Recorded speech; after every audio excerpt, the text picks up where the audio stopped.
সম্প্রতি ফিলিস্তিনকে রাষ্ট্র হিসেবে স্বীকৃতি দেওয়ার ঘোষণা দেয় ফ্রান্স, এরপর যুক্তরাজ্য এবং সবশেষ বৃহস্পতিবার ঘোষণা দিয়েছে কানাডা।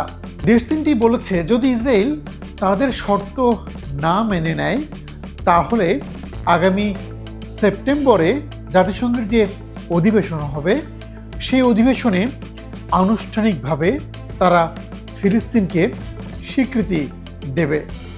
আপনারা জানেন যে জাতিসংঘের সদস্যভুক্ত দেশ 193টি। সেই 193 দেশের মধ্যে এরই মধ্যে 140-এর বেশি দেশ কিন্তু ফিলিস্তিনকে রাষ্ট্র হিসেবে স্বীকৃতি দিয়েছে।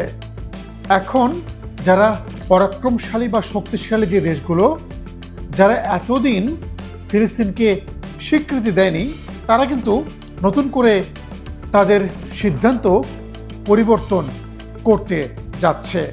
এরই অংশ হিসেবে আমরা কিন্তু দেখছি যে যুক্তরাষ্ট্রের মিত্র হিসেবে পরিচিত যে দেশগুলো তাদের মধ্যে কিন্তু অন্যতম ফ্রান্স, যুক্তরাজ্য, কানাডা। সেই দেশগুলো এখন ফিলিস্তিনকে রাষ্ট্র হিসেবে স্বীকৃতি দেওয়ার কথা ভাবছে। যদিও ইসরায়েল এবং যুক্তরাষ্ট্র তারা কিন্তু এই সিদ্ধান্তের তীব্র সমালোচনা করছে। কিন্তু প্রশ্ন হলো হঠাৎ করে ফ্রান্স, যুক্তরাজ্য বা কানাডা তারা কেন ইসরায়েল এর বিপক্ষে অবস্থান নিচ্ছে এবং ফিলিস্তিনকে তারা কেন স্বীকৃতি দেওয়ার কথা ভাবছে। বেশ কয়েকটি আন্তর্জাতিক গণমাধ্যম বলছে যে এর পিছনে অন্য কারণ রয়েছে। দেশগুলো শুধুমাত্র ইসরায়েলকে শর্ত দেয়নি, তারা ফিলিস্তিন এবং হামাসকেও শর্ত দিয়েছে। সেই শর্তগুলো হলো 1 নম্বর, ফিলিস্তিনকে নিরস্ত্রীকরণ হতে হবে।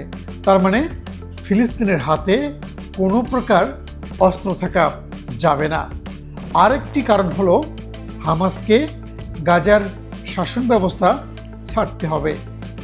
গাজা নিয়ন্ত্রণ করে হামাস, সেই ক্ষমতা ওই সংগঠনটির আর থাকবে না।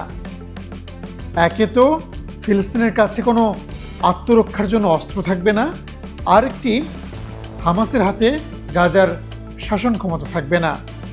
যদি তারা এই শর্ত মানে তাহলে ফিলিস্তিনকে স্বাধীন রাষ্ট্র হিসেবে স্বীকৃতি দেবে।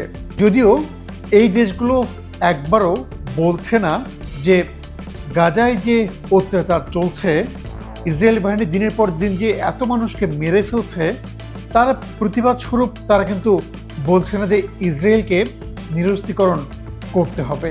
সেই প্রশ্ন কিন্তু তারা তুলছে না, উল্টো তারা ফিলিস্তিনকে নিরস্ত্রীকরণ করতে বলছে।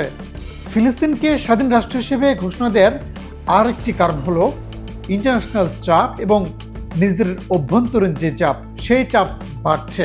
আপনারা জানেন যে ফ্রান্স, যুক্তরাজ্য, কানাডা সব দেশের বর্তমান আইন প্রণেতা যারা আছেন এমপিরা এবং সাবেক যারা ছিলেন তারা কিন্তু সরকারকে চিঠি লিখছেন যাতে তারা ইসরায়েলি আগ্রাসনের প্রতিবাদ জানায় এবং একই সঙ্গে ফিলিস্তিনকে স্বীকৃতি দেয়। যদি এই দেশগুলো ফিলিস্তিনকে আসলেই স্বীকৃতি দেয় তাহলে যুক্তরাষ্ট্র একা হয়ে যাবে, তার উপর আন্তর্জাতিক সব ধরনের চাপ বাড়বে ফিলিস্তিনকে স্বীকৃতি দেওয়ার। আগামী সেপ্টেম্বরের জাতিসংঘের অধিবেশনেই বলবে যে সেখানে কি হতে যাচ্ছে।